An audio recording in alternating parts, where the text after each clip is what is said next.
Assalamualaikum warahmatullahi wabarakatuh. Selamat pagi anak-anak bapak. Bagaimana kabar kalian semua? Alhamdulillah wa syukurillah, luar biasa. Sebelumnya, pada pertemuan sebelumnya kita telah mempelajari berbagai macam tentang manfaat hewan dan tumbuhan serta perkembangbiakan hewan. Nah, pada pertemuan kali ini kita akan membahas tentang tema 1 subtema 3. Ayo selamatkan hewan dan tumbuhan. Pelajaran yang pertama tentang pelestarian hewan. Hewan dan tumbuhan merupakan makhluk hidup. Makhluk hidup membutuhkan tempat tinggal. Tempat tinggal untuk hidup dan tempat tinggal untuk berkembang biak. Tempat tinggal makhluk hidup ini disebut dengan habitat. Satu contoh habitat. Ada yang tahu? Iya. Contohnya adalah hutan. Di hutan kita ketahui banyak berbagai macam jenis tumbuhan yang hidup. Dan juga banyak berbagai macam hewan yang hidup di hutan. Oleh karena itu, hutan harus kita jaga dan kita lestarikan agar keberadaan hewan dan tumbuhan tetap terjaga kelangsungan hidupnya.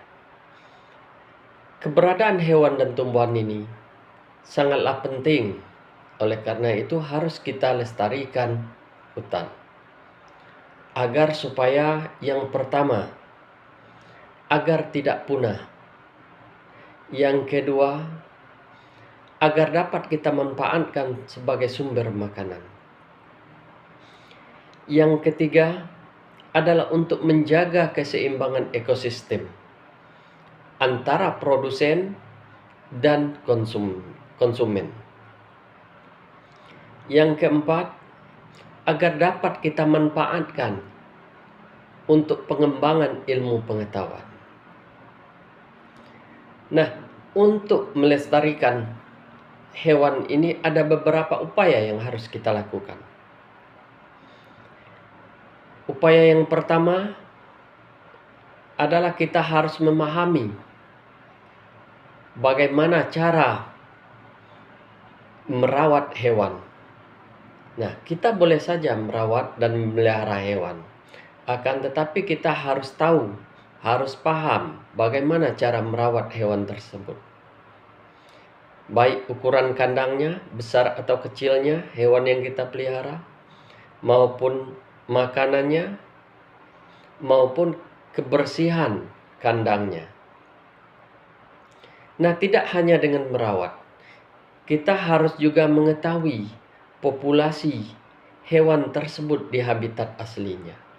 Apakah hewan yang kita rawat atau kita pelihara ini termasuk hewan langka? Nah, jikalau hewan termasuk hewan langka, maka itu harus kita lepaskan ke habitat aslinya. Atau kita serahkan ke lembaga yang berwenang, yaitu BKSDA, Balai Konservasi Sumber Daya Alam. Upaya yang kedua untuk melestarikan hewan adalah membuat tempat penangkaran hewan tersebut. Tempat penangkaran hewan ini adalah bertujuan untuk agar supaya hewan tersebut berkembang biak dengan aman. Tempat penangkaran ini ada dua macam. Yang pertama secara ex situ, yang kedua secara in situ. Secara ex situ artinya di luar habitat aslinya, seperti taman safari, kebun binatang, kebun raya. Nah, secara in situ artinya di dalam habitat aslinya, seperti kebun nasional, cagar alam, suaka marga satwa. Nah, ada beberapa jenis hewan yang dilindungi di negara kita, seperti badak bercula 1, harimau Sumatera, burung cendrawasih, dan masih banyak lagi yang lainnya.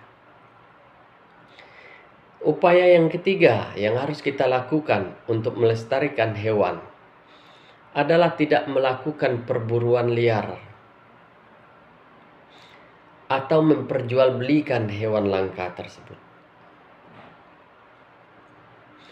Berdasarkan Undang-Undang RI Nomor 5 Tahun 90, bahwa setiap orang dilarang melakukan kegiatan yang dapat mengakibatkan perubahan terhadap keutuhan kawasan suaka alam. Demikianlah pelajaran kita hari ini. Bapak harap kalian dapat menjaga dan melestarikan habitat daripada hewan dan tumbuhan. Selanjutnya, tugas. Waktu Bapak berikan 10 menit.